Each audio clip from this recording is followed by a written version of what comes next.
Good morning बच्चों। आज हम लोग हिंदी लिटरेचर में बच्चों लेसन 2 का आधा इनाम कल हम लोगों ने रिवीजन में फिर से स्टार्ट किया था। संक्षिप्त पाठ का विवरण।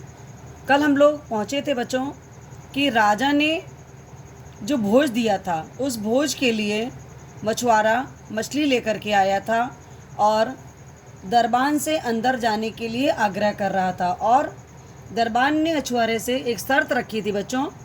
कहा था कि अगर तुम मेरी शर्त मानोगे तभी मैं तुम्हें अंदर जाने दूंगा। तो मैंने आपको बताया था बच्चों कि मछुआरे ने दरबान से जब आने जाने के लिए अंदर बोला तो दरबान ने कहा बच्चों कि तुम्हें राजा से जो भी इनाम मिलेगा उसका आधा भाग तुम मुझे दोगे। तो दरबान ने ये बात मछुआरे से कही थी, मछुआरे ने स्वीकार कर ली थी बच्चों और तब दरबान ने उसे अंदर जाने दिया। उसके बाद बच्चों मछुआरा मछली लेकर जब राजा के पास पहुंचा तो राजा बहुत खुश हुए, बहुत प्रसन्न हुए। उन्होंने अपने मंत्री को आदेश दिया कि मछुआरे को बहुत ढेर सारा धन इनाम में दिया जाए। अब देखिए बच्चों तो क्या हुआ था फिर बच्चों, मछुआरे ने धन लेने से मना कर दिया। कहा कि राजन, यदि आप मुझसे बहुत प्रसन्न हैं तो मुझे इनाम में 100 कोड़े दीजिए। आप पिक्चर देख रहे हैं बच्चों, यहाँ पर ये देखिए, यहाँ पे राजा बैठे हैं और ये सैनिक हैं और ये मछुआरा। इसने अपनी पीठ पर इनाम की बजाय 100 कोड़े इनाम में मांगे थे। तो अब मछुआरे की बात जब सबने सुनी तो राजा और दरबारी सब आश्चर्यचकित हो गए थे बच्चों कि मछुआरा क्या पागल है, मूर्ख है। तो उन्होंने मछुआरे को समझाया किंतु वो अपनी बात पर अटल रहा, मतलब अपनी अडिग रहा, स्थिर रहा। तो मजबूर होकर राजा ने सिपाही को आदेश दिया बच्चों कि मछुआरे की पीठ पर 100 कोड़े लगाए जाएं। बच्चों जब सिपाही उसको कोड़े मारने लगे, देखिए यहाँ पर, तो जब 50 कोड़े उसके ऊपर लग चुके तो उसने कहा अब रुक जाइए महाराज, है ना, राज अपने सैनिक को रोक दीजिए क्योंकि अब बाकी के 50 कोड़े किसी और को मारने हैं। फिर उसने क्या कहा कि मछुआरे ने बच्चों राजन से कहा कि दरबान को अंदर बुलाइए तो बड़ी कृपा होगी। तो राजा ने अंदर दरबान को बुलाया।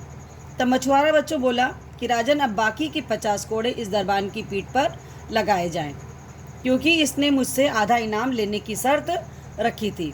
इसी शर्त पर इसने मुझे अंदर आने दिया था। अब क्या हुआ बच्चों, तब राजा और उसके मंत्री सारा किस्सा समझ गए कि राजा ने दरबान की पीठ पर 50 कोड़े तो लगवाए ही, साथ ही उसे नौकरी से भी निकाल दिया। उसको उसकी रिश्वत लेने की सज़ा बच्चों मिली और उसे अंत में सज़ा भी मिली और उसकी नौकरी भी चली गई।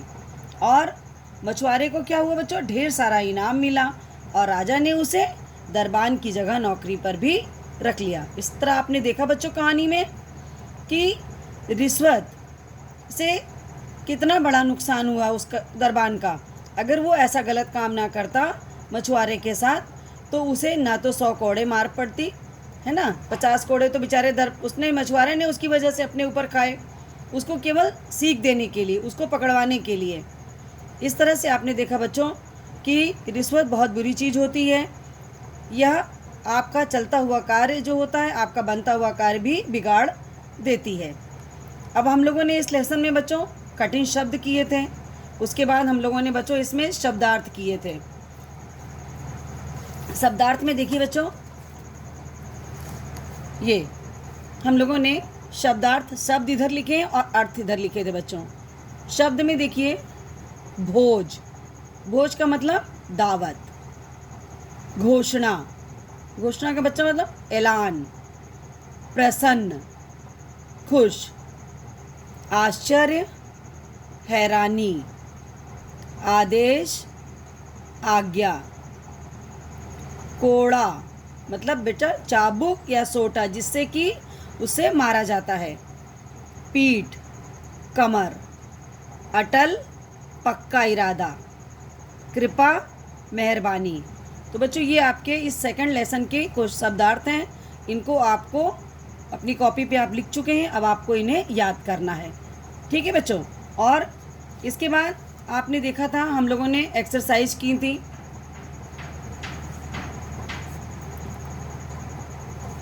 एक्सरसाइज की थी बच्चों, देखिए,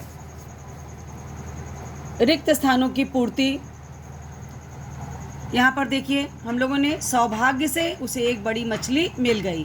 क्या भरा था? सौभाग्य।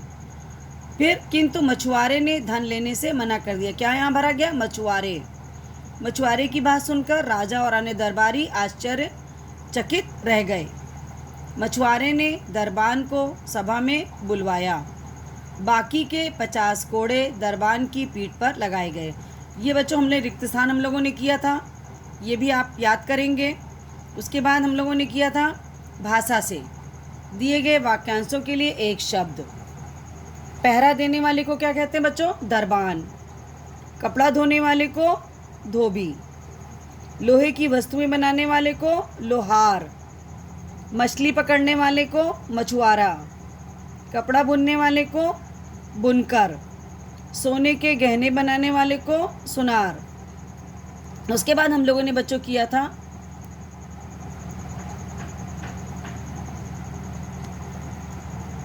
संधि विच्छेद। ठीक है। राजधन महल, राजमहल। ध्यान धन मग्न, ध्यान मग्न। राजधन कुमारी, राजकुमारी। चक्रधन व्यू, चक्रव्यूह। उसके बाद बच्चों हम लोगों ने विलोम शब्द किए थे। राजा, रंक। अंदर, बाहर। सौभाग्य, दुर्भाग्य। आधा, पूरा। नगर, गांव। अच्छा, बुरा। इनाम, सजा। प्रसन्न, दुखी। मूर्ख, चतुर। ये तो बच्चों आपकी एक्सरसाइज थी, हम लोग इस पे क्वेश्चन आंसर भी कर चुके हैं। ये सारे शब्दार्थ और एक्सरसाइज आपको याद करने हैं। ठीक है बच्चों, ये आज का आपका होमवर्क है।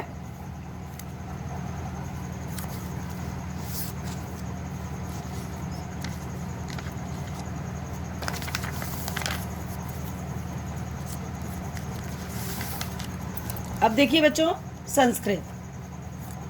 संस्कृत में बच्चों हम लोगों ने कल एक्सरसाइज की थी। आज हम लोग उसी के अंतर्गत एक्सरसाइज 6 है, जिसमें हम लोगों को हिंदी में अनुवाद करना है। पाठ के आधार पर ही आपके ये वाक्य हैं, उनको आपको हिंदी में लिखना है। जैसे देखिए पहला वाक्य है आपका, जना तेसाम स्वागताये दीपान प्रज्वलयन। कि जना मैंने लोग, है ना, तेषाम मैंने उनके, स्वागताय मैंने स्वागत के लिए, दीपान मैंने दीप, प्रज्वलायन मैंने जलाए। लोगों ने उनके स्वागत के लिए दीप जलाए। ठीक है बच्चों, ये तो आपका हो गया इसमें हिंदी में अनुवाद। आपके वाक्य ये संस्कृत में हैं और हिंदी में आपको अनुवाद करना है। वायु, ध्वनि प्रदूषण जीवनाय घातकम अस्ति। वायु और ध्वनि प्रदूषण जीवन के लिए हानिकारक हैं। नेक्स्ट देखिए बच्चों, सर्वे जना हर्षम अनुभवन्ति। सभी लोग खुशी अनुभव करते हैं। हर्ष मैंने बच्चों खुशी, अनुभवन्ति मैंने अनुभव करते हैं। सभी लोग खुशी अनुभव करते हैं। नेक्स्ट है बच्चों, सर्वे जना नवीन वस्त्राणि धारयन्ति। सभी लोग, नवीन मैंने बच्चों नए, वस्त्राणि मैंने वस्त्र, धारयन्ति मैंने धारण करते हैं। तो सभी लोग नए वस्त्र धारण करते हैं। नेक्स्ट है बच्चों, सायंकाले स्वगृहे दीपान प्रज्वलयन्ति। शाम के समय बच्चों अपने अपने घरों में दीपक जलाते हैं। तो शाम के समय अपने घरों में दीपक जलाते हैं। एक बार बच्चों में इसको फिर से रिवाइज कर रहे हैं। देखिए, जना तेषाम स्वागताय दीपान प्रज्वलयन। लोगों ने उनके स्वागत के लिए दीप जलाए। नेक्स्ट बच्चों, वायु ध्वनि प्रदूषणम जीवनाय घातकम अस्ति। वायु ध्वनि प्रदूषण जीवन के लिए घातकम मैंने बच्चों हानिकारक हैं। सर्वे जना हर्षम अनुभवन्ति। सभी लोग खुशी अनुभव करते हैं। खुशी या हर्ष, कुछ भी, प्रसन्न भी लिख सकते हैं आप लोग कि सभी लोग प्रसन्नता अनुभव करते हैं। सर्वे जना नवीन वस्त्राणि धारयन्ति, सभी लोग नए वस्त्र धारण करते हैं।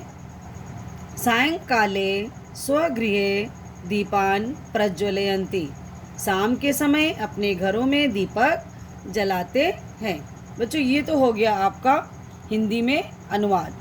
ठीक है बच्चों, यहाँ तक आपका लेसन कंप्लीट हो गया है। एक आध एक्सरसाइज और बची है, वो आपको नेक्स्ट बाद में हम कराएंगे, क्योंकि आज आपका ये लास्ट है। आपके इसके बाद समर वेकेशन होने वाली है बच्चों। आप लोग जितना भी हिंदी का वर्क, संस्कृत का वर्क आपको पढ़ाया गया है, आपको कॉपी पे मैंने लिखवाया है। लेसन 1, लेसन 2 लैंग्वेज में, लेसन 1, लेसन 2 हिंदी में, लेसन 1, लेसन 2 संस्कृत में। यहाँ तक हम लोगों के बच्चों कंप्लीट हो गया है वर्क। इतना आप लोग पूरा अपनी कॉपी में कंप्लीट करके याद कर लीजिएगा। हो सकता है आपका यूनिट टेस्ट हो जाए लास्ट में, तो आपकी छुट्टियों के बाद, इसलिए आप अपनी इसकी तैयारी करते रहिएगा। अब देखिए, आपको हमने summer vacation Hindi holiday homework में आपको दिया हुआ है। आपको 10 पेज बच्चों सुलेख का मतलब होता है नकल लिखनी है। ठीक है बच्चों, वो आप अपनी किसी टेस्ट कॉपी पे एक पतली सी 5 रुपये वाली लेके कर सकते हैं, या अपनी ओल्ड कोई कॉपी हो तो उसमें भी आप ये वर्क कर सकते हैं बच्चों। और हिंदी लिटरेचर में, लैंग्वेज में लेसन 1, 2 आपको लर्न करना है।